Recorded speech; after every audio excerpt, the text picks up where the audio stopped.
இயேசு கிறிஸ்துவின் நாமத்தில் உங்கள் அனைவருக்கும் என் அன்பின் வாழ்த்துக்கள். வாங்க ஆதியாகமம் 34ஆம் அதிகாரத்தை வாசிக்கலாமா? லேயாள் யாக்கோபுக்கு பெற்ற குமாரத்தியாகிய தீனாள் தேசத்து பெண்களை பார்க்க புறப்பட்டாள். அவளை ஏவியனான ஏமோரின் குமாரனும் அத்தேசத்தின் பிரபுவுமாகிய சீகேம் என்பவன் கண்டு அவளை கொண்டு போய் அவளோடே சயனித்து அவளை தீட்டுப்படுத்தினான். அவனுடைய மனம் யாக்கோபின் குமாரத்தியாகிய தீனாள் மேல் பற்றுதலாயிருந்தது. அவன் அந்த பெண்ணை நேசித்து அந்த பெண்ணின் மனதுக்கு இன்பமாய் பேசினான்.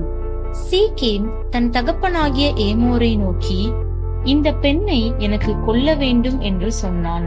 தன் குமாரத்தியாகிய தீனாளை அவன் தீட்டுப்படுத்தினதை யாக்கோபு கேள்விப்பட்ட போது அவன் குமாரர் அவனுடைய மந்தையினிடத்தில் வெளியிலே இருந்தார்கள்.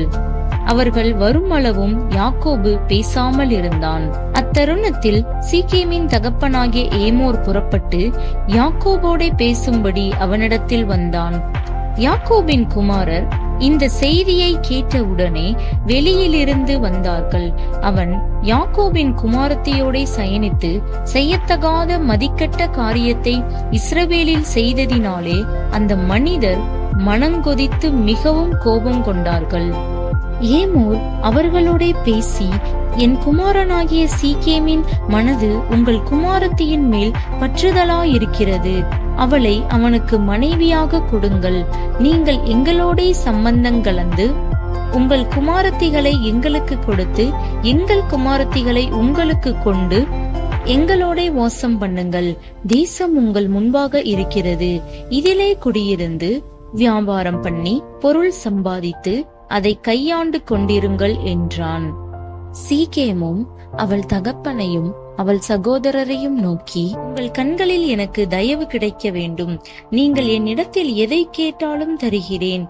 பரிசமும் வெகுமதியும் நீங்கள் எவ்வளவு கேட்டாலும் உங்கள் சொற்படி தருகிறேன். அந்த பெண்ணை மாத்திரம் எனக்கு மனைவியாக கொடுக்க வேண்டும் என்றான்.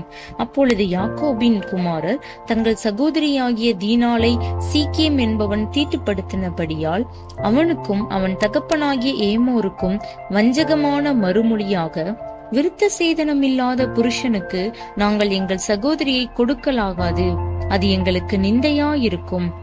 நீங்களும் உங்களுக்குள் இருக்கும் ஆண்மக்கள் யாவரும் விருத்த சேதனம் பண்ணப்பட்டு எங்களை போல் ஆவீர்களானால் நாங்கள் சம்மதித்து உங்களுக்கு எங்கள் குமாரத்திகளை கொடுத்து உங்கள் குமாரத்திகளை எங்களுக்கு கொண்டு உங்களோடே குடியிருந்து ஏக ஜனமாயிருப்போம். விருத்த சேதனம் பண்ணிக்கொள்வதற்கு எங்கள் சொல் கேளாமற் போவீர்களானால் நாங்கள் எங்கள் குமாரத்தியை அழைத்து கொண்டு போய்விடுவோம் என்று சொன்னார்கள்.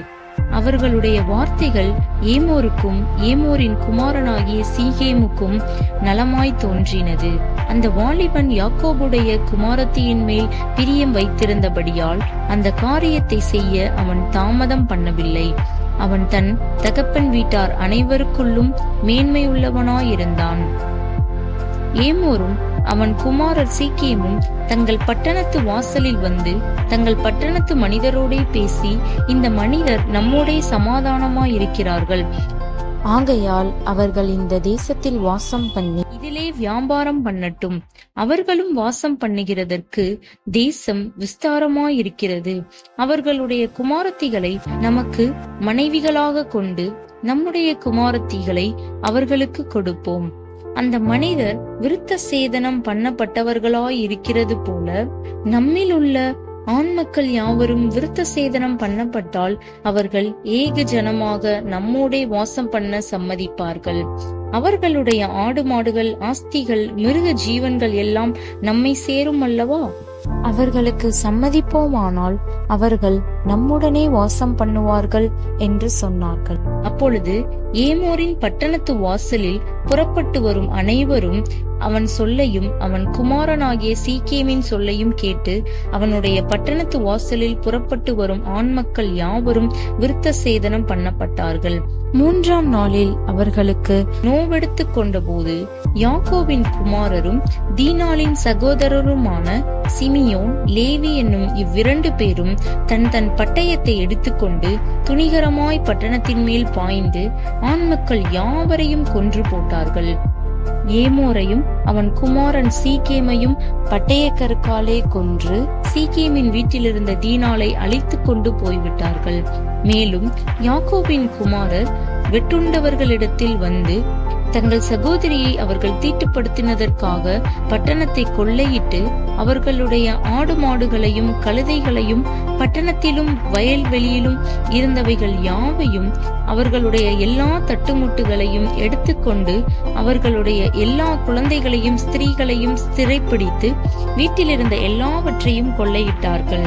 அப்பொழுது யாக்கோபு சிமியோனையும் லேவியையும் பார்த்து, இந்த தேசத்தில் குடியிருக்கிற கானானியரிடத்திலும் பெரிசியரிடத்திலும் என் வாசனையை நீங்கள் கெடுத்ததினாலே என்னை கலங்க பண்ணினீர்கள். நான் கொஞ்ச ஜனம் உள்ளவன், அவர்கள் எனக்கு விரோதமாய் கூட்டங்கூடி நானும் என் குடும்பமும் அழியும்படி என்னை வெட்டி போடுவார்களே என்றான். அதற்கு அவர்கள், எங்கள் சகோதரியை அவர்கள் ஒரு வேசியைப் போல நடத்தலாமா என்றார்கள். ஆமென். இதே போல அடுத்த அதிகாரத்துல உங்களை சந்திக்கிறேன். Praise the Lord.